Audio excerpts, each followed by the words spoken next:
200 page की notice आई। बच्चों को लालच देने के लिए उनकी आईडी वापस की। हमको इन बच्चों को सिर्फ सेव करना था और जो पुलिस की इन्वेस्टिगेशन जो प्रॉपरली कंडक्ट नहीं हुई थी उस पर क्वेश्चन करना था और क्वेश्चन हमने किया डेफिनेटली।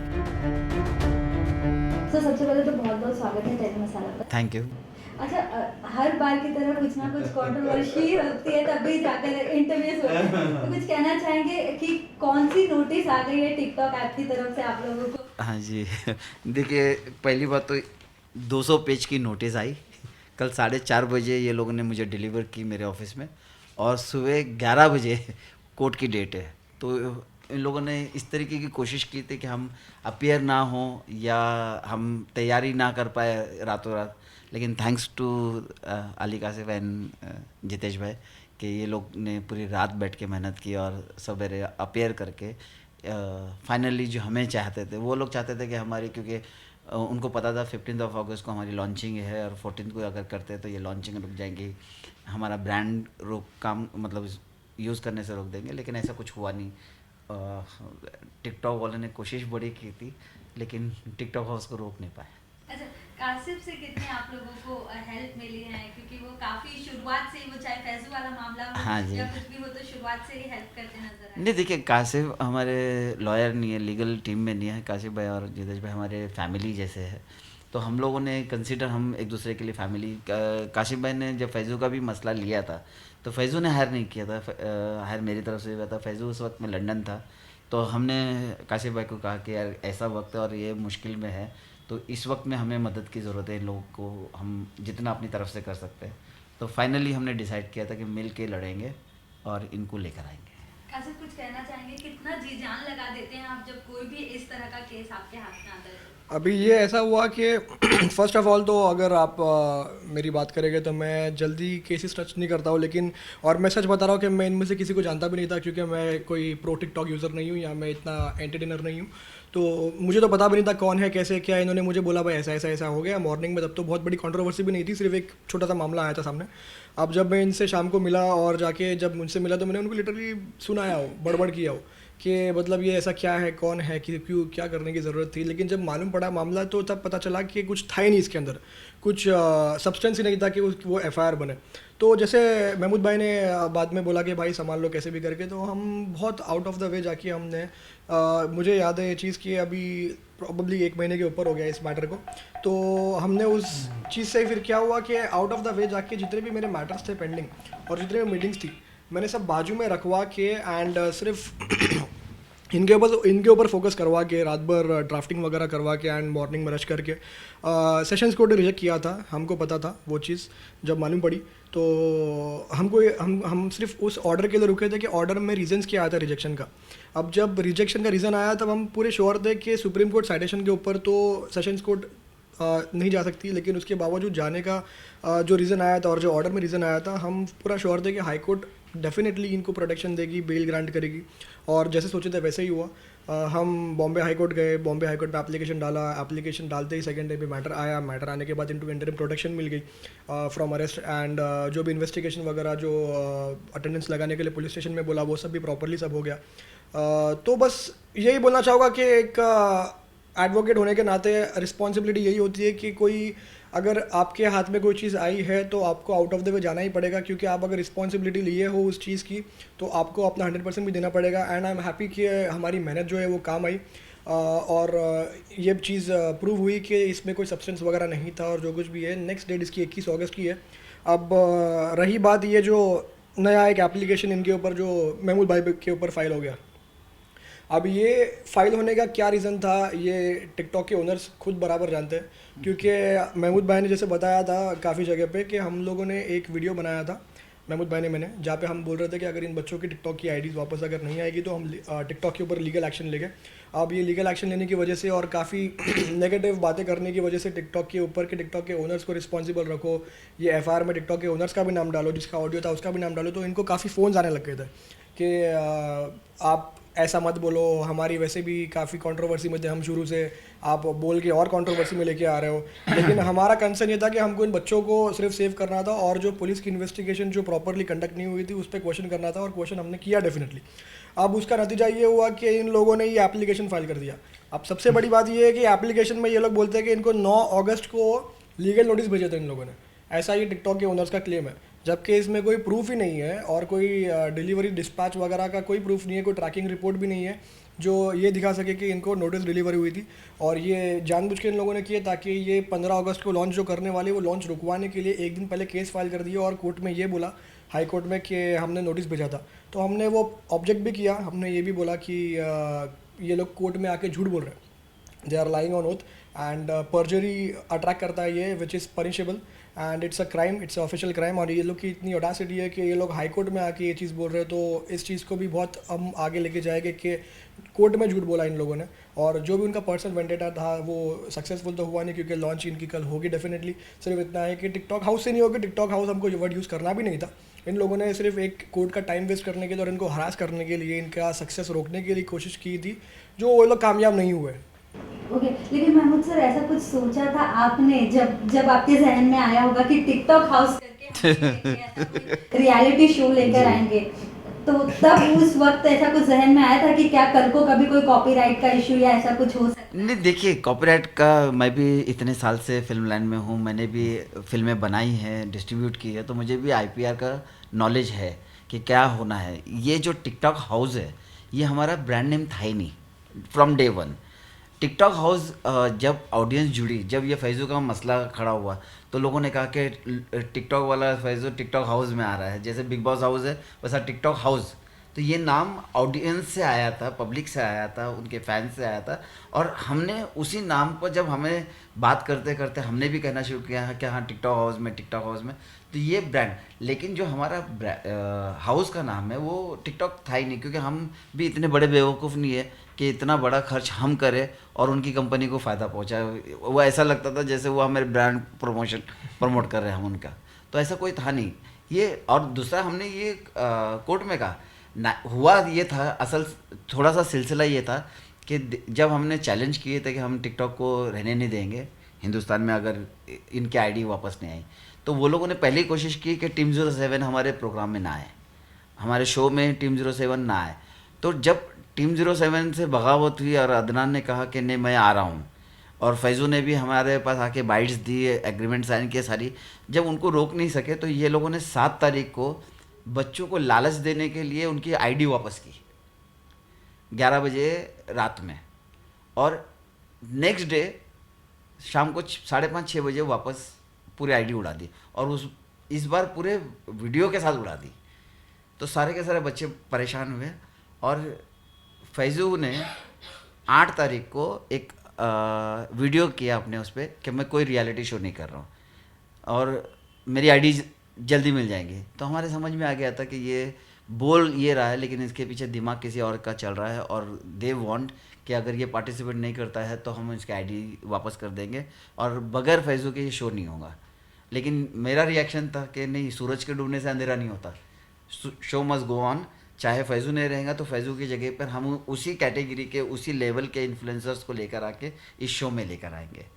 तो जब उनको लगा अरे फैज़ू से भी ये नहीं हो रहा है, तो 9th को मुझे काइल चैन जो रिप्रेजेंटेटिव है टिकटॉक का, उसने बिज़नेस ऑफ़र रखी, और पूरा चैट अभी जितेश भाई आपको दिखाएंगे कि उसमें उन्होंने साफ साफ कहा कि हम आपसे जुड़ना चाहते हैं, हम आपके साथ में फाइनेंशियली वो करना चाहते हैं, और ये हम साथ मिल के करना चाहते हैं। एक मिनट जितेश भाई इसके बारे में ज़्यादा डिटेल्स में बताएं। ये जो इन लोग ने किया है, ये जो पेटिशन फाइल किया है या जो भी इन लोग ने किया है, सब पूरा प्री प्लान था। 9 अगस्त को जो इनके चाइना के जो रिप्रेजेंटेटिव, जो टिकटॉक है चाइनीज़ कंपनी जैसे आप लोग को पता ही है, तो वहाँ से जो रिप्रेजेंटेटिव है उन्होंने महमूद भाई को मैसेज किया व्हाट्सएप पे।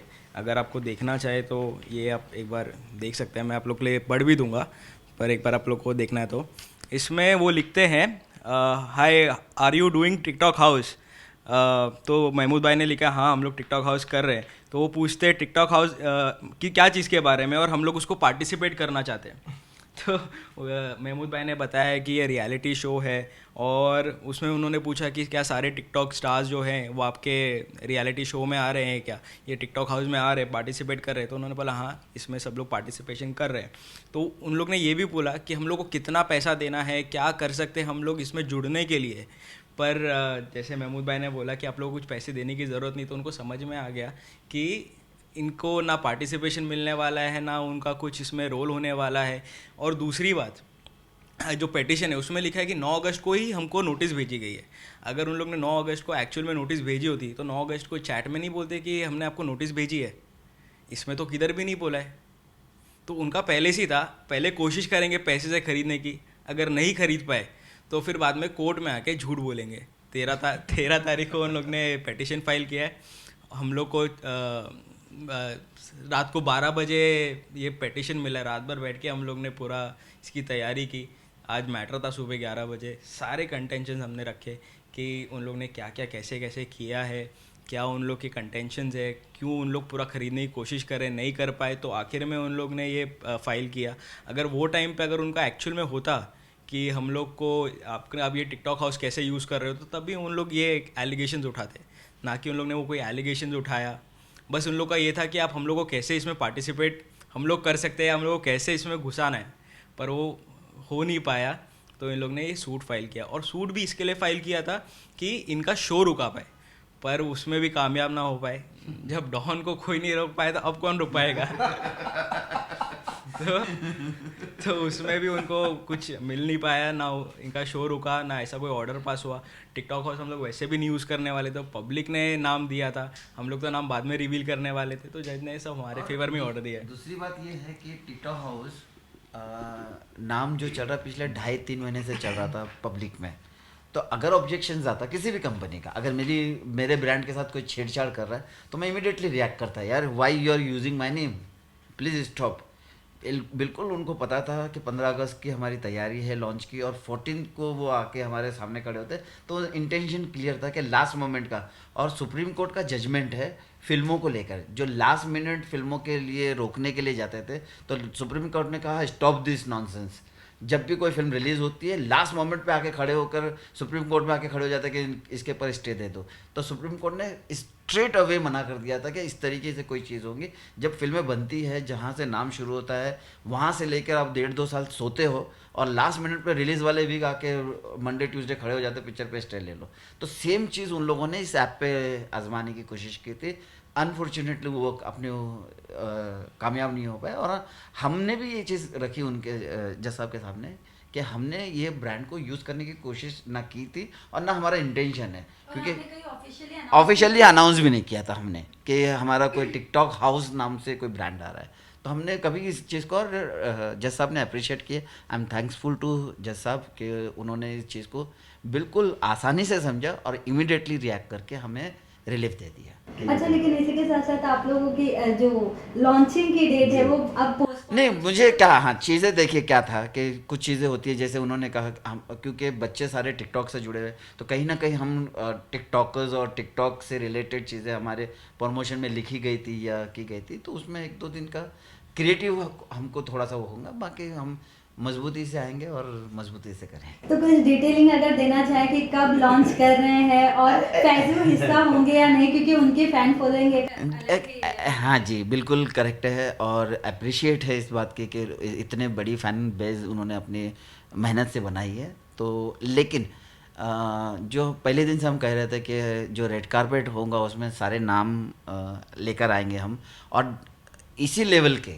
फैजू लेवल के ही कुछ बड़े नाम आपको और भी दिखेंगे, और जो शो है वो अपने वक्त पर आएगा। हम 2 सितंबर से स्ट्रीमिंग शुरू कर रहे थे, तो 2 सितंबर से ही होगा।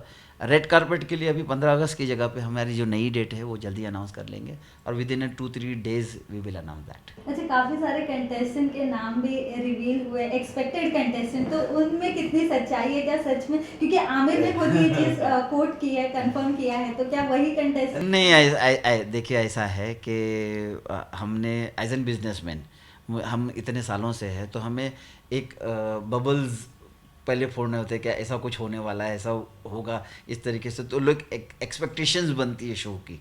तो हमने 30 आर्टिस्ट को साइन किए हैं, जिसमें से हमें 20 चाहिए। तो वो जो 20 फाइनलिस्ट होंगे वो रिवील हम जाके रेड कारपेट पे करने वाले थे। जैसे बिग बॉस से पहले भी नाम आते हैं कि वो आने वाले, ये आने वाले हैं, और ये भी हो गए, वो भी हो गए, लेकिन फाइनल जिस दिन शो शुरू होता है ये, तो वैसे ही थोड़ा सा हमने रखा है कि जिस दिन रेड कारपेट होगा उस दिन ये होगा। डेफिनेटली जो ऑडियंस है इस शो को देखने वाली, जो इस शो से पहले दिन से जुड़ी है, and I am really appreciate कि मुझे मोर देन मिलियंस मेरे ऐप के ऊपर आके लोगों ने रजिस्ट्रेशन किया है कि हम देखना चाहते हैं शो। तो इतना बड़ा जब माइलेज मिला है हमें, और उम्मीद है ये सबसे फास्टेस्ट डाउनलोड OTT प्लेटफॉर्म होगा इंडिया का। और ये जैसे माइलेज की बात कर रहे हैं, it is very important to note that ये माइलेज मिला है इन यूज़र्स के नाम की वजह से, ना कि टिकटॉक की वजह से। क्योंकि टिकटॉक को खुद बनाने वाले और जो टिकटॉक को इस लेवल पे आज जो पहुंचाया है, ये इन बच्चों ने पहुंचाया। ये जितने भी टॉप यूज़र्स हैं जो टॉप 10 या टॉप 20 में आते हैं, ये इनके टैलेंट, इनकी स्किल, इनके आर्ट की वजह से ही वो आज टिकटॉक जो है इंडिया में इतना रूल एक कर रहा है एंटरटेनमेंट एप्लीकेशन के ऊपर, और इतना बड़ा बिजनेस कर रहा है। तो ये बहुत ज़रूरी है लोगों को समझना। और अगर ये जो कंसर्न जो जिसने प्लेटमेंट फाइल किया है, अगर आप लोग भी देख रहे हो, तो ये आप लोग के लिए भी एक मैसेज है बहुत बड़ा कि आप लोग अगर यहाँ पे इतना बड़ा बिजनेस रन कर रहे हो, तो ये बिजनेस आपका चल रहा है इन यूज़र्स की वजह से। और आज वो यूज़र जो है इनके साथ अगर कोलैबोरेट कर रहे हैं, इनकी कंपनी में आ रहे हैं, तो जलने की ज़रूरत नहीं है। और ये सच कहूँ मैं, अगर जिस दिन से ये टिकटॉक हाउस रियलिटी शो का अनाउंसमेंट हुआ था कि ऐसा कोई हाउस आ रहा है टिकटॉक नाम से, उस दिन से लोगों ने ज़्यादा एप्लीकेशंस पे जाकर लोडिंग शुरू किया, और इनको 2-3 महीने में काफ़ी बड़े तादाद में इनके पर इनको यूज़र्स मिले हैं। तो ये उनका बेनिफिट हुआ। जो भी लोग कह रहे थे टिकटॉक हाउस, तो उस टिकटॉक हाउस बोलने की वजह से उनका ही बेनिफिट हुआ था। लेकिन जो ये जेलेसी दिखाई, जो हमने टीम 07 को, कल को ऐसा लग रहा था कि कोई और मुद्दे पर हम उनके खिलाफ नहीं खड़े हो जाए, तो ये सारी चीज़ें जेलेसी की वजह से, इतना बड़ा नोटिस 200 पेज का इजी नहीं है। तो उससे हम लोगों को साबित कर दिया था कि ऑलरेडी ये प्लेटफॉर्म को और इस शो को ही लोगों ने हिट करवा दिए हैं, ताकि इतने आज दिल्ली से और 8 से 9 बड़े काउंसिल खड़े किए थे वो लोगों ने।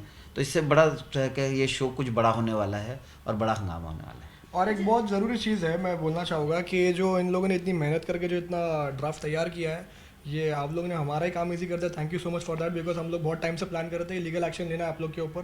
तो थोड़ा हार्ड वर्क हमारा, थोड़ा ज़्यादा टाइम जाने वाला था। आप लोगों ने हमारा टाइम ईजी कर दिया, क्योंकि आपने पूरी डिटेल्स हमको दे दी आपकी, ये इसमें सब कुछ आ गया, तो हमारा काम थोड़ा ईजी हो गया। तो आपके थैंक यू सो मच आप उस चीज़ के लिए। और आपको बहुत जल्दी सरप्राइज़ भी मिलेगा, जैसे आपने हमको दिया विदाउट इंटीमेशन, हम आपको इंटीमेशन के साथ सरप्राइज देंगे। अच्छा महमूद सर, इसके साथ एक और बात जानना चाहेंगे। फैजू भले ही यहाँ अवेलेबल नहीं थे, लेकिन आप लोग ने भरपूर उनका सपोर्ट किया जब भी वो जिस भी कंट्रोवर्सी में उनका नाम आगे आया। लेकिन अगर अब की बात की जाए तो उनके क्लोज फ्रेंड के बर्थडे पर भी वो इतना छुपते छुपाते हुए कहीं से निकल गए। कुछ कहना चाहेंगे उस चीज़ को लेकर? मतलब इतना हाँ, मैंने इनफैक्ट ये बात जब पार्टी में, मुझे जब ये मीडिया के सामने मैं आया उस वक्त में केक काटने के लिए, तो मीडिया ने सवाल पूछा था कि फैजू को छुप के जाने की क्या ज़रूरत थी, फेस करता, नहीं कमेंट करना था, नहीं करता। ये उसका इंडिविजुअल फैसला था कि वो सामना करे ना करे, बोले। लेकिन इस तरीके से भागने से चीज़ें नहीं हल होती है, आके फेस कर देना चाहिए कि yes I am in trouble, police inquiry चल रही है, मामला कोर्ट में, तो मैं ज़्यादा नहीं कह सकता, आई एम सॉरी। हाँ, मेरे दोस्त का बर्थडे है, मैं उसको विश करना चाहता हूँ। तो मीडिया भी खुश हो जाती थी, आप अपनी बात से भी बच जाते थे। लेकिन इस तरीके से भागना ठीक नहीं है मेरे हिसाब से। और वो जो रिसेंट एक उनका हुआ था तबरेज वाला, उस पर उनके फ्रेंड्स गिल्टी थे, इनफैक्ट फैजू भी गिल्टी थे, लेकिन उन्होंने कभी भी पब्लिकली आके ये चीज़ एक्सेप्ट नहीं की कि हाँ मुझसे ये भूल हुई है। जबकि उनके जितने भी टीम 07 के फ्रेंड थे, वो सब ने ये चीज़ बोली कि हाँ हम लोग ने एक इमोशन में आके वो वीडियो। असल में मुझे इसका ऐसा लगता है, मुझे मेरा पर्सनल है, जो जितने करीब से मैंने इनको 1.5-2 महीने में देखा हूँ, मुझे ऐसा महसूस हुआ है कि फैजू जो है वो उनकी एजेंसी के, मतलब जो उनको हैंडल कर रहे हैं उनमें ज़्यादा वो कर रहा है, इंटरेस्ट दिखा रहा है और उनको ज़्यादा फॉलो कर रहा है। तो ये अपने दिमाग से चल रहे थे, इनको एहसास हो रहा था कि नहीं हमें आगे बोलना चाहिए, हमें माफ़ी मांग लेनी चाहिए, हमें बाइट्स डाल देने चाहिए। लेकिन फैजू जो था वो एक एक मूवमेंट उनके एजेंसी की कहने पे चल रहा है। तो मुझे लगता है ये जो फैसला था उस दिन मीडिया ना फेस करने का, वो भी एक स्ट्रैटेजी थी कि अभी ना करे, कुछ मुंह से निकल गया, कुछ बोल दिए या कुछ इस तरीके से हो गया तो खामखा फंस जाओगे। तो ये उनको उस तरीके से वो दिमाग दिया जा रहा है कि वो उसको फॉलो कर रहे हैं। इससे कहीं ना कहीं उनकी इमेज एक और डिफरेंट, हाँ जी, डिफरेंट। पर जा रही जिस है। तरीके के इनका जो फैन बेस था ना, वो हार्डकोर फैन बेस था, ऑर्गेनिक फैन बेस था, जो इनको 1 to 1 प्यार करते थे। उनमें एक गलत इमेज जा रही है कि यार हम जिस फैज़ों को प्यार कर रहे थे वो ये नहीं था।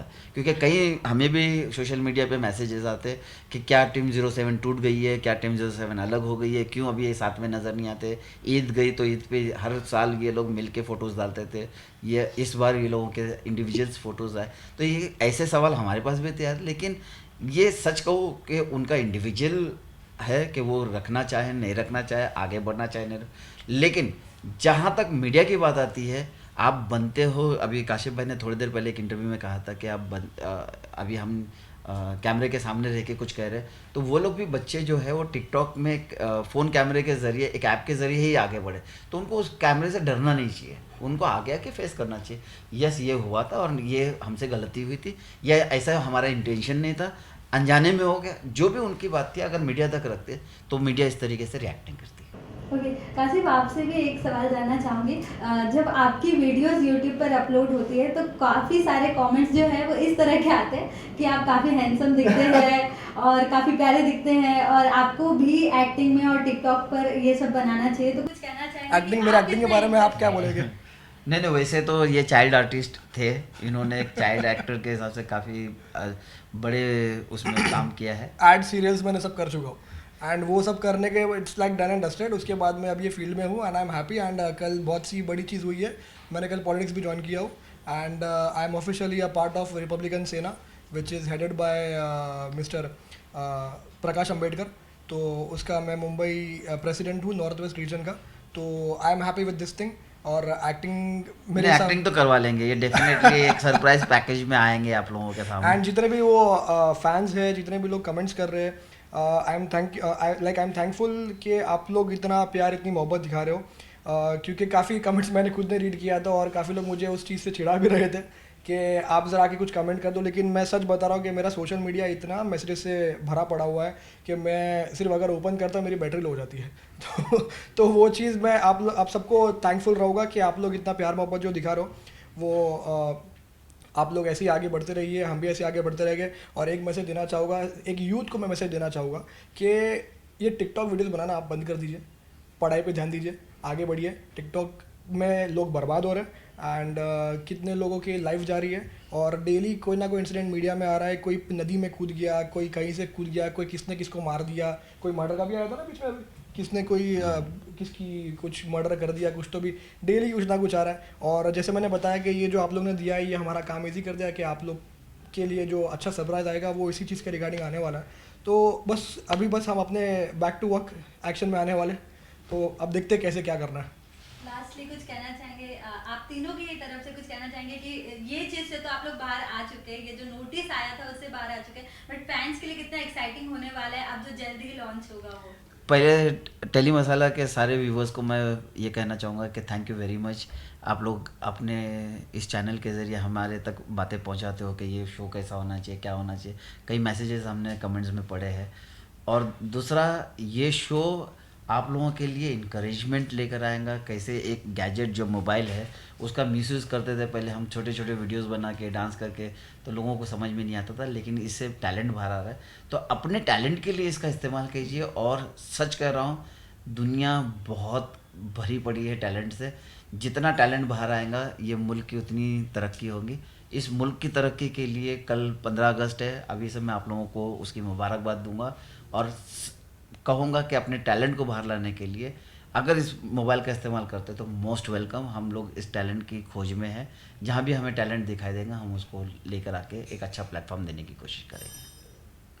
कुछ कहना चाहेंगे? कितना साथ देने वाले हैं आगे तक भी इनका? अभी देखिए, इंसानियत के नाते साथ तो देना ही है, क्योंकि बीइंग एन एडवोकेट हमारा रिस्पॉन्सिबिलिटी बनता है कि हमने अगर कोई रिस्पॉन्सिबिलिटी लिया हुआ है तो हमको हमारा काम पूरा करना है, बस हमको रिजल्ट देना है, और जितना रिजल्ट हम अभी तक दे रहे हैं हम वी आर हैप्पी कि हम वो चीज़ काम पूरी तरीके से कर रहे हैं। टेली मसाला के व्यूअर्स को यही मैसेज रहेगा मेरा कि देखते रहिए टेली मसाला, क्योंकि बहुत से मसाले और आने वाले हैं इस चीज़ के अंदर। 21 अगस्त को नेक्स्ट डेट है। ABA जो फाइल किया है anticipatory bill application high court में, उसका फाइनल ऑर्डर आने वाला है, और बस स्टे ट्यून, अभी और आगे अपडेट्स आने वाली है। बाकी और आप कुछ बोलना चाहेंगे? बस मैं यही बोलूँगा कि आप लोग सब लोग देखते रहिए, स्टे ट्यून, आगे जैसे भी जो भी आएगा हम लोग आपको अपडेट करते रहेंगे। 21 को आने वाला है ऑर्डर, वो भी आप बताएंगे, जो भी होगा करेंगे। Thank you so much. Thank you.